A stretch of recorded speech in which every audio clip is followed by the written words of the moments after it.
구독자 여러분 안녕하세요. 세계의 무기를 알려주는 채널 군사갤러리입니다. 한국에서 KF-21 개발이 성공하면서 동아시아의 항공 방위 산업의 판세가 뒤집혔습니다. 일본은 애당초 2010년에 4세대 스텔스 전투기 개발을 구상했지만 기술 부족과 같은 여러가지 문제로 10년 넘게 개발이 지연되었죠. 그러다 일본 정부는 2031년 안에 4세대 전투기 F3 개발을 완료하겠다고 선언. 이에 일본 언론들조차 F3 개발 완료 시점을 정한 것만도 다행이라는 평가를 내렸는데요. 많은 군사 전문가들은 F3 개발은 절대 2031년에 완료될 수 없다고 합니다. 거기다 양산이 시작되더라도 중국의 젠20 전투기보다 훨씬 심각한 문제가 또 발생할 거라는 예측이 나오고 있는 상황. 왜 이런 예측이 나오고 있는 것인지 지금부터 알아보도록 하시죠.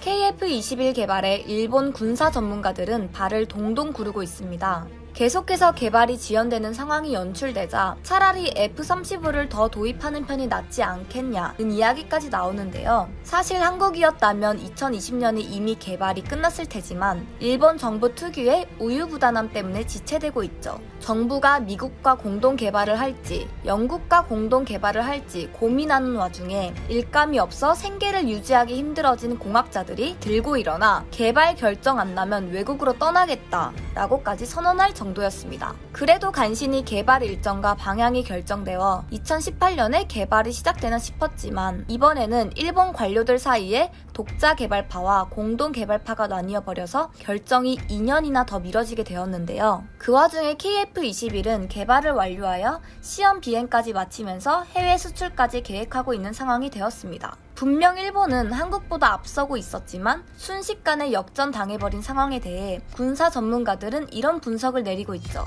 일본 측은 중국을 너무 의식해 기술 수준에 비해 너무 과도한 수준을 공학자들에게 요구하고 있다. 일본 정치인들은 국민들의 안보보다 친형 국파와 친미 국파로 나뉘어 다투고 있는 상황이다. 반면에 한국은 F-35를 도입함과 동시에 KF-21을 개방하는 투트랙 전략을 취하면서 유연함을 보여줬죠. 그 결과 한국은 당장 중국의 팽창에 맞서 싸울 전력을 확보함과 동시에 다음 5세대 스텔스 전투기 개발로 빠르게 걸음을 내딛고 있는데요. 이에 일본의 군사 전문가 키요타니 시니치는 제발 시작부터 좀 하라라며 답답함을 토로했습니다. 영국이든 미국이든 공동 개발국은 중요하지 않다. 당장 중국의 전투기 생산력에 대응해야 하지 않는가. 한국의 KF-21 개발에 기적이라는 단어를 사용하지 마라. 그저 상식적인 선택의 결과다. 그는 왜 상식적인 선택의 결과라고 했을까요? 지금은 군비 증강의 시대. 현재 모든 국가들이 군사력 증강에 열을 올리고 있고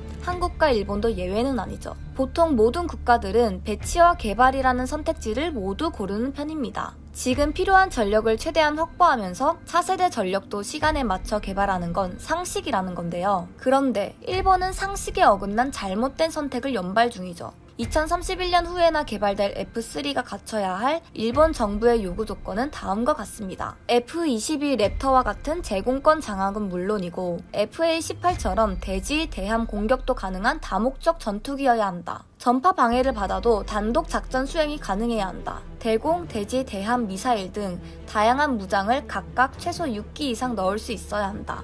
키요타니 시니치는 일본 정부의 요구 조건에 관해 차라리 본인들이 만들라고 해라 라고 일갈하기도 했죠. 한편 F3가 개발된다 해도 이 전투기를 조종사들이 믿고 탈 수 없을 것이라는 주장까지 나오고 있는데요. 바로 F3 전투기의 조립 역할을 맡은 미쓰비시 중공업 때문에 그렇습니다. 미쓰비시 중공업은 느릿느릿한 생산 속도와 조악한 품질로 유명한 회사이죠. 그럼에도 일본 극우 정치인들과의 연줄과 로비를 통해 일본 자위대의 주요 무기들 제작과 조립을 수주받았는데요. 당시 사고기였던 F-35는 훈련 중지 신호만 보낸 뒤 자리를 이탈하고 레이더에서도 사라져버리고 조종사가 비상탈출을 시도했지만 기체 결함 때문에 그대로 운명을 달리하고 말았죠.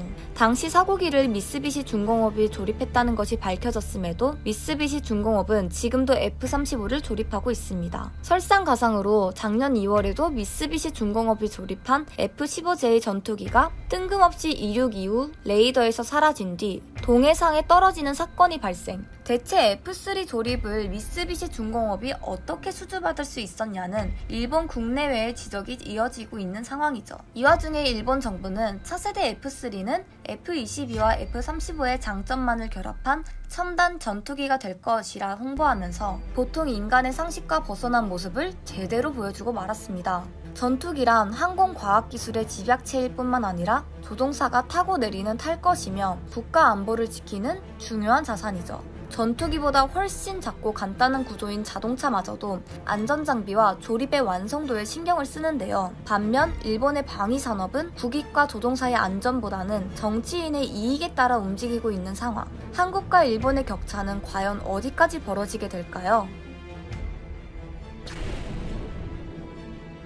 F3의 개발 지원과 미쓰비시 중공업과 일본 정부의 수상한 커넥션에 대해 미국도 진료하는 반응입니다. 미국 입장에서는 한국과 일본이 함께 차세대 전투기 배치에 성공해야 동아시아에서 중국을 견제할 수 있는데요. 한국은 예상보다 훨씬 빠르게 KF-21 개발에 성공했을 뿐만 아니라 KF-21에 탑재될 무기들도 빠르게 국산화하고 있는 정도이죠. 일본도 자기들 나름대로 국산화를 시도하고 있지만 미국 측은 의미 없는 시도라고 평하고 있습니다. 한국은 일본을 반면교사 삼아 더욱 현실성 있는 국방계획에 신경 써야 하겠네요. 오늘 군사갤러리 영상은 여기서 마치겠습니다. 시청해주셔서 감사합니다.